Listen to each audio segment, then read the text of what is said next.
अमित शाह ने गुपकार गैंग पर निशाना साधा है। अमित शाह ने ट्वीट कर लिखा कि गुपकार गैंग देश में विदेशी दखल चाहता है। गुपकार गैंग ने तिरंगे का अपमान किया है। उन्होंने राहुल और सोनिया से गुपकार गैंग को लेकर अपना रुख साफ करने की अपील की है। तो एक बार फिर से यहां पर अमित शाह की ओर से गुपकार गैंग की आलोचना। कांग्रेस ऐसे संगठनों पर अपना रुख साफ करे, यह भी अमित शाह ने अपने ट्वीट में लिखा है। गुपकार को लेकर कांग्रेस किस तरफ है, किस पक्ष में है, इस बारे में पूरा स्पष्टीकरण दे। ये ट्वीट के जरिए गृह मंत्री अमित शाह ने लिखा है, विदेशी दखल के खिलाफ और विदेशी दखल की फिराक में है गुपकार गैंग। साथ ही सोनिया गांधी और राहुल गांधी गुपकार गैंग पर अपना रुख स्पष्ट करें।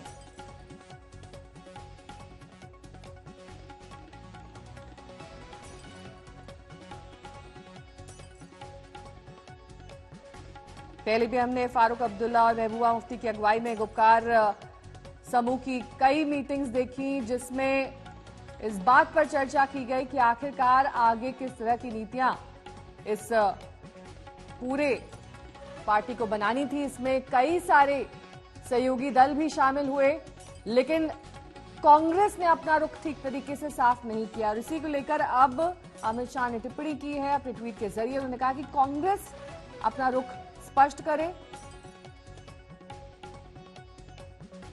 आज सुबह संबित पात्रा ने भी अपने प्रेस कॉन्फ्रेंस के जरिए इस गुपकार समिति की आलोचना की। उन्होंने कहा ये गुपकार समिति नहीं बल्कि गुपचर समिति है।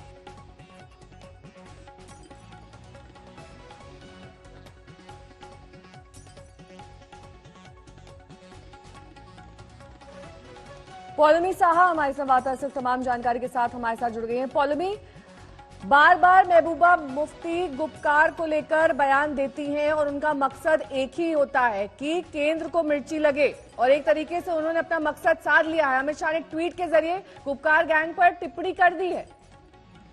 जी, जो गृह मंत्री ने इस पर ट्वीट किया है, उन्होंने कहा है कि जो गुपकार गैंग है वो एक तरह से अपनी जो भूमिका है वो साफ करे जम्मू एंड कश्मीर के लोगों के सामने, क्या वो भारत का हिस्सा है या नहीं। और जिस तरह से वो इस वक्त सपोर्ट जुटाने की कोशिश कर रहे हैं, उन्होंने उसे एक अनहोली ग्लोबल गठबंधन का नाम दिया है। कहा है कि ये दलित के खिलाफ है, ट्राइबल राइट्स के खिलाफ है, औरतों के राइट्स के खिलाफ है, और जो हमारे झंडे को लहराने से भी मना कर देते हैं। ऐसा है ये गुपकर गैंग। और इस गुपकर गैंग के साथ क्या कांग्रेस की सोनिया गांधी, क्या कांग्रेस के राहुल गांधी, ये भी इनके समर्थन में खड़े हैं। ये भी गुपकर गैंग और सोनिया और राहुल साफ कर दे, ये गृह मंत्री का कहना है। अब जो है माहौल जो है जम्मू एंड कश्मीर में डीडीसी इलेक्शन अनाउंस होने के बाद पूरी तरह से गर्मा गया है, क्योंकि पहले तो जो गुपकर डिक्लेरेशन है, जो people's alliance for Gupkar declaration है, जिसमें 7 मेन स्ट्रीम पॉलिटिकल पार्टीज है, जिसमें नेशनल कॉन्फ्रेंस भी है और पीडीपी भी है, ये सारे पहले तो एक तरह से असमंजस में थे कि क्या ये इलेक्शंस लड़े या ना लड़े। पर अब इन्होंने अनाउंस कर दिया है कि ये वो इलेक्शंस लड़ेंगे जो इलेक्शंस नवंबर 28 तारीख से 8 फेज में शुरू होगी। जम्मू एंड कश्मीर की पहली इलेक्शन होगी रेवोकेशन ऑफ आर्टिकल 370 के बाद 2019 में। तो अब ये इलेक्शन होने वाले हैं और अब जो है माहौल गर्मा रहा है, क्योंकि बीजेपी ने कह दिया है कि जो सामने आए ये गुपकर गैंग और अपना पूरा पोजीशन साफ करे, ये भारत के साथ है या नहीं। और उसी श्रृंखला में आप देख रहे हैं कि गृह मंत्री ने भी ये अपना एक निशाना साधा है इस गुपकर गैंग के खिलाफ।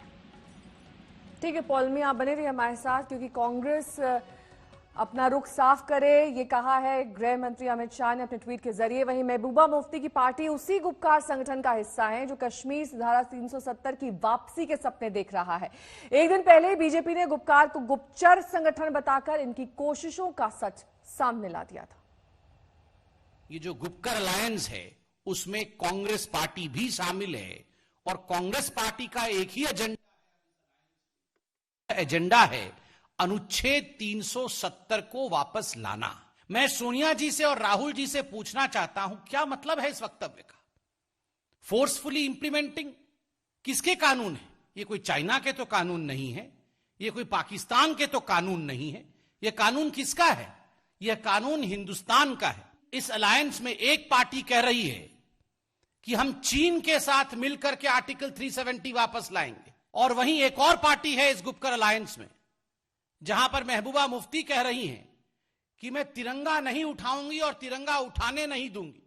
देखिए, ऐसा नहीं है। हम लोग को इस बात को भूलना नहीं चाहिए कि कश्मीर के मुद्दे पर इन लोगों ने हमेशा भारत का साथ दिया है, चाहे यूएन हो या ऐसे भी। ये हमारे संविधान पर इनका विश्वास है और ये हमेशा जब भी कोई ऐसा स्टैंड लेने की बात हुई है पाकिस्तान के खिलाफ तो इन्होंने स्टैंड लिया है।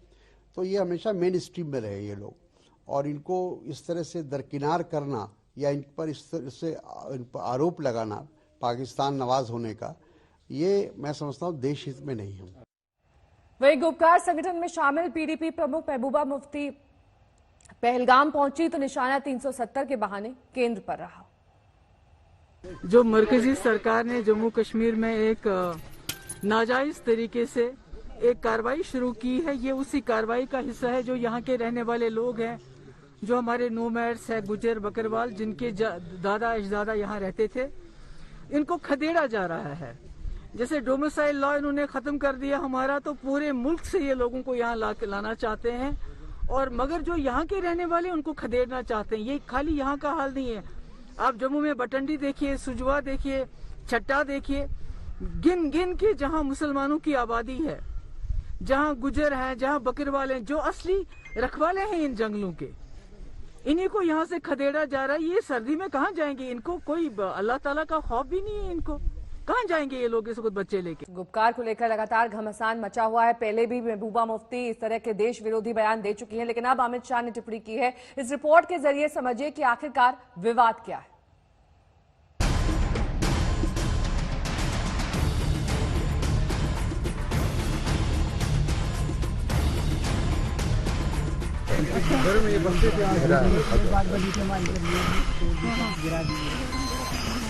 क्या बोला इन्होंने बोला ये जो जमीन है ये भी छोड़ना है और ये भी हटा दो। कितने सालों से यहाँ रहा?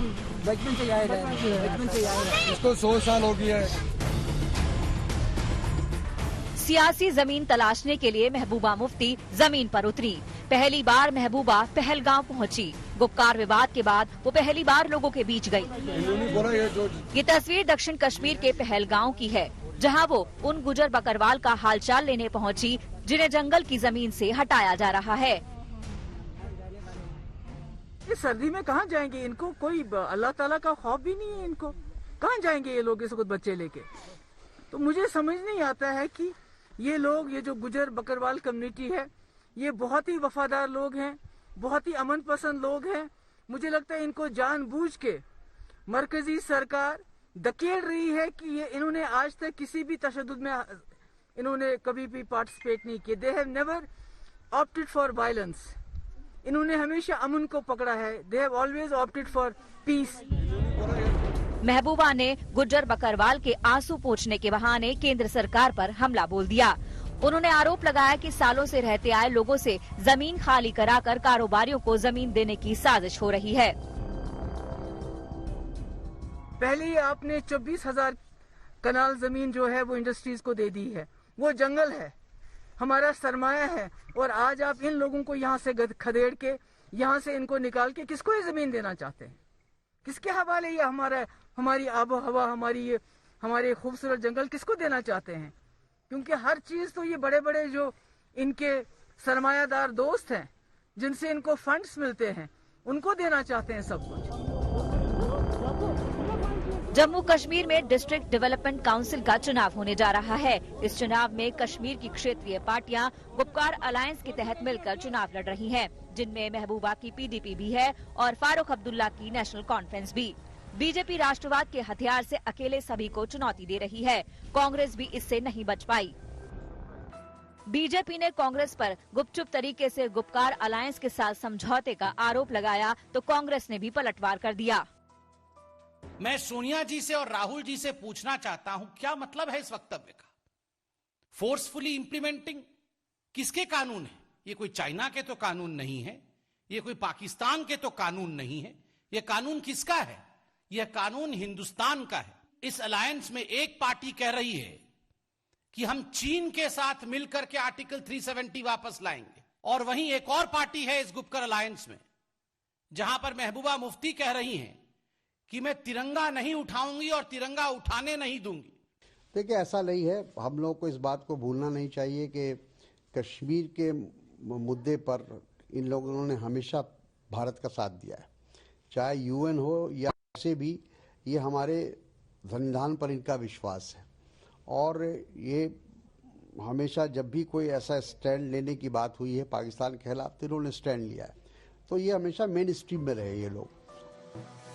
जम्मू कश्मीर में 28 नवंबर से 19 दिसंबर के बीच डीडीसी के चुनाव 4 चरणों में होंगे। पंचायती राज एक्ट के तहत जम्मू कश्मीर के हर जिले में डीडीसी का गठन होना है।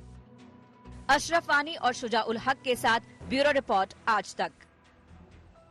तो अब आपको दिखा देते हैं कि कैसे अमित शाह ने ट्वीट के जरिए गुपकार गैंग पर हमला बोला है। ट्वीट के जरिए उन्होंने गुपकार गैंग को देश विरोधी बताया है। उन्होंने कहा है कि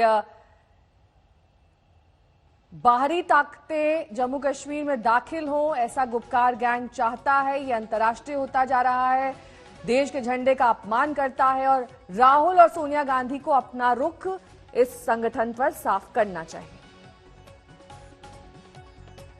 गुपकार गैंग जम्मू कश्मीर में विदेशी दखल चाहता है, विदेशी ताकतें लाने की कोशिश कर रहा है।